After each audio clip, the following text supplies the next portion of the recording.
Nous devons couper court aux tromperies du diable en croyant en l'évangile, de la parole, de l'eau et de l'esprit. Les hommes sont facilement trompés par le diable et le diable chuchote continuellement à nos oreilles en sachant que la chair de l'homme pêche dans le monde. Comment pourrait-il être sans péché? Tous les hommes sont pécheurs. Nous connaissons la réponse, en sachant que Jésus a enlevé tous les péchés de notre chair par son baptême. Comment un croyant peut-il être pécheur?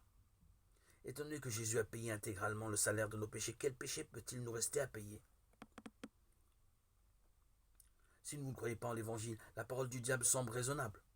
Mais si nous avons l'évangile en nous, nous devons avoir une foi inaltérable en la vérité de la parole de Dieu. Nous devons donc avoir foi en l'évangile de la nouvelle naissance, de l'eau et du sang. La véritable foi consiste à croire en l'évangile du baptême de Jésus, en son sang sur la croix, en sa mort et en sa résurrection. Avez-vous déjà vu une image représentant le Saint Tabernacle? C'est une petite maison partagée en deux sections.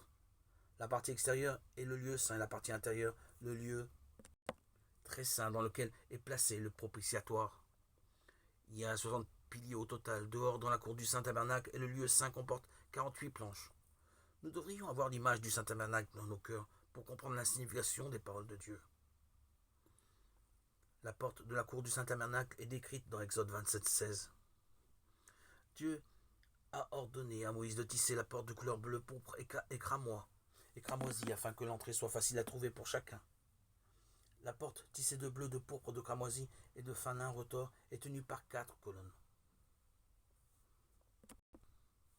Ces 4 éléments symbolisent le photocalque du salut de Dieu par lequel il voulait sauver tous ceux qui croyaient en son Fils, au baptême et au sang de Jésus, et au fait qu'il est Dieu. Et comme les matériaux utilisés pour la porte de la cour du Saint-Tabernacle et de la cour extérieure étaient significatifs du salut qu'il avait les péchés quotidiens, le péché originel et les péchés futurs. Il devait être constitué de bleu, de pourpre et de cramoisi et de fin lin tissé. Dieu a donc révélé ces choses à Moïse et lui a dit de le construire exactement comme il l'avait dit.